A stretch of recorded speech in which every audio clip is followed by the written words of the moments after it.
আসসালামু আলাইকুম ওয়া রাহমাতুল্লাহি ওয়া বারাকাতুহু। ওয়ালাইকুম আসসালাম। আচ্ছা, আজকে একটা হাদিস তোমাদের সামনে আমি পেশ করব। হাদিস হলো সহিহ বুখারী, হাদিস নাম্বার 5974 কত বললাম? হাদিস নাম্বার 5975। হাদিস সাদ ইবনে হাফস থেকে বর্ণিত। তিনি বলেন, নবী সাল্লাল্লাহু আলাইহি সাল্লাম বলেছেন, আল্লাহ তাআলা তোমাদের জন্য হারাম করেছেন। কার থেকে বর্ণিত? সাদ ইবনে হাফস রাদিয়াল্লাহু তাআলা আনহু থেকে বর্ণিত। তিনি বলেন যে নবী সাল্লাল্লাহু আলাইহি সাল্লাম বলেছেন, আল্লাহ সুবহানাহু ওয়া তাআলা তোমাদের জন্য হারাম করেছেন। কি হারাম করেছেন? পিতামাতার নাফরমানি করা। তোমরা পিতামাতার নাফরমানি করবে না। বুঝা গেল? পিতামাতার নাফরমানি যদি করো সেটা হারাম কাজ, আল্লাহ নিষেধ করেছেন। অতএব পিতামাতার নাফরমানি করা যাবে না। কেমন নাফরমানি? ফরমান তো আদেশ। যদি কোনো পিতা কিংবা কোনো মাতা কোনো ছেলেকে কিংবা মেয়েকে কোনো আদেশ করে যা ইসলাম সম্মত একটা কাজ, অথচ সে আদেশটা মানল না, শুনল না, গুরুত্ব দিল না, তো সেটা কি হলো? অমান্য করা হলো, এটাই নাফরমানি হয়ে গেল। অতএব এই ধরনের কোনো কাজ করা যাবে না, যেটা আল্লাহ রাব্বুল আলামিন নিষেধ করেছেন। 2 নম্বর কি বলা আছে? প্রাপকের প্রাপ্য আটক রাখা। প্রাপকের প্রাপ্য আটক রাখা কেমন? ধরো আমি একটা শ্রমিক নিলাম, আমার বাড়িতে কিংবা মাঠে জমিতে কোনো কাজ করানোর জন্য একটা শ্রমিক আমি নিলাম। নেওয়ার পরে সে কাজটা সম্পূর্ণ করে দিল আমার, কিন্তু ওর যে একটা পারিশ্রমিক, যে একটা পয়সা আমি ওকে দেব, সেটা আমি দিলাম না। কি বললাম? সকালে এসো, সকালে আসলে তো বিকেলে এসো, তারপরের দিন এসো, এই করে ঘুরিয়ে নিয়ে বেড়ালাম, তার পয়সাটা আমি আটকিয়ে রাখলাম। এইরকম কাজ করা যাবে না, এটা হারাম বলা হয়েছে। আল্লাহ রাসূল সাল্লাল্লাহু আলাইহি ওয়াসাল্লাম হারাম করেছেন আমাদের উপরে। ঠিক আছে? নাম্বার 3 কি হলো? যে যে জিনিস গ্রহণ করা তোমাদের জন্য ঠিক নয় তা তলব করা। যে জিনিস আমাদের গ্রহণ করা ঠিক নয় তা আমরা চাইব না। তলব মানে কি? চাওয়া। যেমন একটা উদাহরণ দিলে বুঝতে সক্ষম হবে তোমরা। ধরো একটা মেয়ে ছেলে, সে বলল যে আমি প্যান্ট শার্ট কিনবো। মা এবং আব্বার কাছে আবদার জানালো প্যান্ট শার্ট কিনবো। কেন কিনবে? আমি পরবো।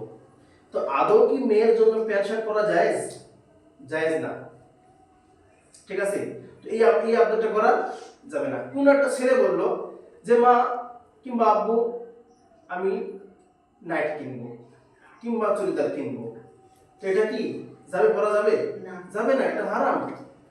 কোন একটা ছেলে এমন একটা আবদার জানালো যেটা ইসলাম সম্মত নয়, তো সেটা কি চাওয়া যাবে? যাবে না, এগুলো করা হারাম। তার জন্য কি বলা হয়েছে? যা তোমার গ্রহণযোগ্য না, যা তোমার জন্য গ্রহণ করা সঠিক নয়, তা তুমি চেয়ে বসো না, তলব করো না। নাম্বার 4 কি বলা হয়েছে? কন্যা সন্তানকে জীবিত কবর দিও না। কন্যা সন্তানকে জীবিত কবর দিও না। তোমার কথা বলতে পারো আমার সঙ্গে, ঠিক আছে? অসুবিধা নেই। কি বললাম? কন্যা সন্তানকে জীবিত কবর দেওয়া যাবে না। আরবে জাহিলিয়াতের যুগে কি করা হতো? যখন কন্যা সন্তান জন্ম নিত, তখন সেই কন্যা সন্তানকে জীবিত দাফন করে দেওয়া হতো। আল্লাহ রাসূল সাল্লাল্লাহু আলাইহি ওয়াসাল্লাম এগুলো, তো কি বুঝে গেল তাহলে? জীবন্ত কবর দেওয়া যাবে না। কাকে? কন্যা সন্তানকে। আরবে জাহিলিয়াতের যুগে কোনো যদি কন্যা সন্তান ভূমিষ্ঠ জন্ম নিত, তবে তার পিতামাতা বা সেই সময়কার লোকেরা সেই মেয়েটিকে জ্যান্ত কবর দিয়ে দিত। এটা আল্লাহ রাসূল সাল্লাল্লাহু আলাইহি ওয়াসাল্লাম আমাদের জন্য নিষেধ করেছেন, আল্লাহ সুবহানাহু ওয়া তাআলা আমাদের জন্য হারাম করেছেন। নাম্বার 5 হলো তোমাদের জন্য অপছন্দ করেছেন গল্প গুজব করা। কি করা? গল্প গুজব করা। কেমন গল্প গুজব করা? বাজে কথা বলা, অনর্থক কথা বলা। কেননা অনর্থক কথা বললে কি হয়? মিথ্যা কথা আসে, বানোয়াট কথার মধ্যে চলে আসে। বুঝা গেল? যার জন্য এই ধরনের গল্প গুজব করা নিষেধ করা হয়েছে, করা যাবে না। নাম্বার 6 কি বলা হয়েছে? অতিরিক্ত প্রশ্ন করা যাবে না। কি করা যাবে না? অতিরিক্ত প্রশ্ন করলে মানুষ পথভ্রষ্ট হয়ে যেতে পারে, যার জন্য অতিরিক্ত প্রশ্ন করা যাবে না।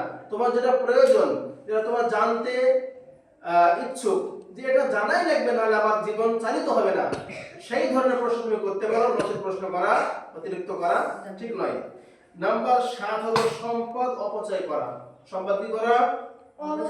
অপচয় করা। কেমন করে? যেমন তোমার প্যান্ট শার্ট আছে ডজন ডজন, তোমার চুড়িদার আছে, হ্যাঁ, এরকম হ্যাঁ, তাহলে নাম্বার 7 কি? সম্পদ অপচয় করা যাবে না। কেমন করে? ধরো তোমার জোড়া জোড়া প্যান্ট শার্ট আছে, জুতো চপ্পল জামা কাপড় অতিরিক্ত আছে, তারপরে তুমি আব্বার কাছে আম্মুর কাছে আরজি জানিয়েছো, আবদার করেছো আমার একটা প্যান্ট কিংবা শার্ট লাগবে, তোমার তো আছে, তাহলে তুমি কেন আবার পুনরায় নতুন নেবে? এটা করলে কি হবে? অপচয় হবে। আর কি অপচয় হবে? আল্লাহ সুবহানাহু ওয়া তাআলা বলেছেন কুলু ওয়াশরাবু ওয়া লা তুসরিফু ইন্নাহু লা ইউহিব্বুল মুসরিফিন। তোমরা খাও পান করো কিন্তু অতিরিক্ত নষ্ট করো না, যা প্রয়োজন তার বেশি অতিরিক্ত নষ্ট করলে আল্লাহ তোমাদের পছন্দ করে না। অর্থাৎ ইন্নাহু লা ইউহিব্বুল মুসরিফিন, যারা ইসরাফকারী, যারা অতিরিক্ত খরচকারী, তাদেরকে আল্লাহ পছন্দ করেন না। এখানে একটা উদাহরণ দিলে তোমরা বুঝতে সক্ষম হবে।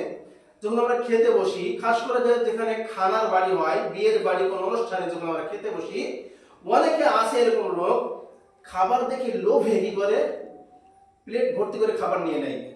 মাংস, দই, মিষ্টি, ভাত, লুচি, পরোটা দেখে লোভ সামলাতে না পারে প্লেট ভর্তি করে নিয়ে নেয়।